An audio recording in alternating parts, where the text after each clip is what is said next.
మెడ వంచి ఫోన్ చూసే వాళ్ళు ఎంతమంది? ఇలా మెడ వంచి ఫోన్ చూసే వాళ్ళు ఎంతమంది? చేయలేకుండా ఒకసారి.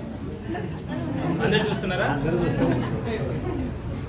ఇలా మెడ వంచి ఫోన్ చూస్తే టెక్స్ట్ నెక్ అంటారు. టెక్స్ట్ నెక్ ఏమైతే అంటే తలనొప్పి వస్తుంది, మెడ నొప్పి వస్తుంది, భుజం నొప్పి, చేయి నొప్పి, చేతులు తిమ్మిర్లు, చేతులు మొద్దుబారడం, చేతులు వీక్నెస్, చేయి వీక్ అవ్వడం. ఓకే, కొందరికి తల తిప్పడం, గుండె దడ కూడా వస్తుంది. సో ఏం చేయాలి? ఫోన్ ఎట్లా వాడాలి? ఇలా ఈ హైట్కి తీసి వాడాలి. ఇలా ఎందుకు వాడాలి అంటే మనం ఎప్పుడైతే ఇట్లా ఫోన్ వాడతామో ఓన్లీ 4 to 5 kgs 4 నుంచి 5 కిలోల బరువు మాత్రమే ఈ మెడ మీద పడుతుంది. ఎప్పుడైతే మనం ఇట్లా బెండ్ చేస్తామో, మంచుతామో, అప్పుడు ఆల్మోస్ట్ 25 కిలోల బరువు ఈ మెడ మీద పడుతుంది. సో 25 కిలోల బరువు మనం లేపొచ్చా చేత్తో? మన చేత్తో 25 కిలోల బరువు లేపలేము. అలాంటిది మెడ లేపగలుగుతా? లేపలేదు. సో ఎలా ఫోన్ వాడాలి, ఎలా చూడాలి? ఇలా తలెత్తి ఫోన్ చూడాలా. మనమందరం ఎవరం?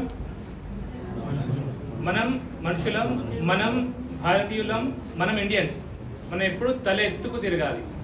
ఓకే, తల దించుకునే పనులు, మెడ వంచే పనులు మనం చేయకూడదు ఎప్పటికీ. ఓకే, సో ఎప్పుడు ఫోన్ వాడినా ఇట్లా వాడండి. ఒకటి, ఇక్కడ తల్లులు ఉన్నారు, అమ్మా మీకు ముఖ్యంగా ఎవరెవరికి పిల్లలు ఉన్నారో వాళ్ళకు చేతులు జోడించి నా ప్రార్థన ఏంటంటే దయచేసి మీ పిల్లల చేతిలో ఫోన్ ఇవ్వకండి.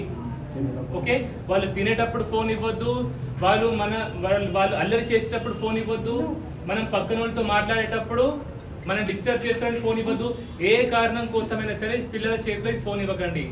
నిజంగా మీరు మీ పిల్లల్ని ప్రేమిస్తే, పిల్లలంటే మనకు ప్రేమ ఉంటే, పగ కాదు, ప్రేమ ఉంటే మనం ఈ ఫోన్ అనేది పిల్లల చేతిలో పెట్టాం. అది అల్లరి చేస్తుంది, దానికి తెలియదు మమ్మీ, మనం ఇవ్వద్దు. మనం పెద్దవాళ్ళం కదా, మనకు అన్ని తెలిసి మనం ఇస్తున్నప్పుడు చిన్నదానికి ఏం తెలుస్తుంది? సో దయచేసి తల్లులు ఫోన్లు ఇవ్వకండి. ఓకే, కథం.